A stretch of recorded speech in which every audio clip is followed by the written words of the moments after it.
नमस्कार, ये आकाशवाणी शिमला है। अब आप प्रभा शर्मा से कोविड-19 पर विशेष समाचार सुनिए। केंद्रीय स्वास्थ्य व परिवार कल्याण मंत्रालय आज से देश भर में ब्लॉक स्तर पर स्वास्थ्य मेलों का आयोजन कर रहा है। ये मेले 1 लाख से अधिक आयुष्मान भारत स्वास्थ्य और आरोग्य केंद्रों में आयोजित किए जाएंगे। इनका आयोजन सभी राज्य और केंद्र शासित प्रदेश तथा शिक्षा, महिला और बाल विकास, सूचना और प्रसारण, पंचायती राज तथा आयुष मंत्रालय के साथ मिलकर कर रहे हैं। केंद्रीय स्वास्थ्य मंत्री मनसुख मांडविया ने कहा है कि ब्लॉक स्तर पर इन मेलों को आजादी का अमृत महोत्सव के अंतर्गत आयोजित किया जा रहा है। उन्होंने कहा कि इनका उद्देश्य आयुष्मान भारत स्वास्थ्य और आरोग्य केंद्रों तथा फोन पर परामर्श जैसी सुविधाओं के बारे में जागरूकता बढ़ाना है।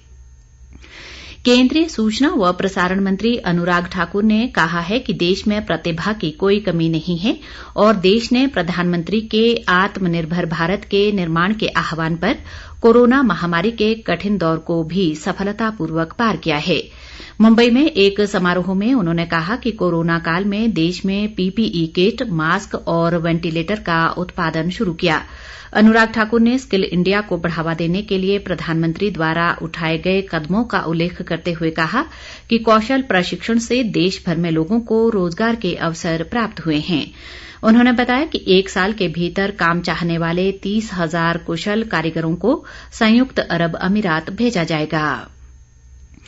देश में कोविड-19 से स्वस्थ होने की दर बढ़कर 98.76% हो गई है। कोरोना संक्रमण से अब तक 4,25,10,773 लोग स्वस्थ हो चुके हैं। मौजूदा समय में देश में कोरोना के सक्रिय मरीजों की संख्या घटकर 11,542 रह गई है। देश में कोरोना संक्रमितों की कुल संख्या 4,30,44,280 तक पहुंच गई है। संक्रमण से अब तक देश भर में 5,21,965 लोगों की मृत्यु हुई है। बीते 24 घंटों के दौरान देश में 2,183 नए मामलों की पुष्टि हुई है। आईसीएमआर के अनुसार देश भर में अब तक 83,21,04,846 लोगों की कोरोना जांच की जा चुकी है। पिछले 24 घंटों के दौरान 2,61,440 कोविड नमूनों की जांच की गई। प्रदेश में कोरोना संक्रमण के मामलों में लगातार कमी दर्ज की जा रही है। राज्य में कल हमीरपुर व कांगड़ा जिले में ही संक्रमण का एक मामला सामने आया है। प्रदेश में अब तक 2,84,683 लोग कोरोना संक्रमित हो चुके हैं। इनमें से 2,80,494 मरीजों ने कोरोना को मात दी है। प्रदेश में सक्रिय मरीजों की संख्या 55 हो गई है। राज्य में कोरोना से अब तक 4,115 लोगों की मृत्यु हुई है। मौजूदा समय में कांगड़ा में सबसे अधिक 18 कोरोना मरीज हैं। वहीं चंबा में 12, हमीरपुर में 8, मंडी में 7, ऊना में 6, जबकि किन्नौर, कुल्लू, लाहौल स्पीति और शिमला जिले में एक कोरोना रोगी उपचाराधीन है। सिरमौर, बिलासपुर और सोलन जिले में कोरोना का कोई भी सक्रिय मामला नहीं है।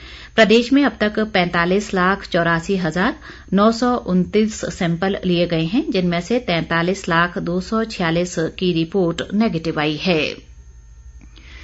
देश में अब तक कोविड-19 टीकाकरण अभियान के तहत 186,51,53,000 से अधिक टीके लगाए जा चुके हैं। 12 से 14 आयु वर्ग के लिए कोविड-19 टीकाकरण इस वर्ष 16 मार्च को शुरू हुआ था। देश में अब तक 2,42,97,000 से अधिक किशोरों को कोविड-19 टीके की पहली खुराक लगाई गई है। वहीं पात्र लोगों को 1,44,161 एहतियाती खुराक भी दी गई है। केंद्र सरकार देश भर में कोविड-19 टीकाकरण का दायरा विस्तृत करने और लोगों को टीके लगाने की गति को तेज करने के लिए प्रतिबद्ध है। देशव्यापी टीकाकरण अभियान के हिस्से के रूप में केंद्र सरकार राज्यों और केंद्र शासित प्रदेशों को निःशुल्क कोविड टीके प्रदान कर उन्हें पूर्ण सहयोग दे रही है। केंद्र सरकार द्वारा अब तक निःशुल्क और सीधे राज्य सरकार खरीद माध्यमों से टीके की लगभग 192,27,23,000 से अधिक खुराकें राज्यों और केंद्र शासित प्रदेशों को उपलब्ध कराई गई हैं। इसी के साथ ये समाचार बुलेटिन समाप्त हुआ। नमस्कार।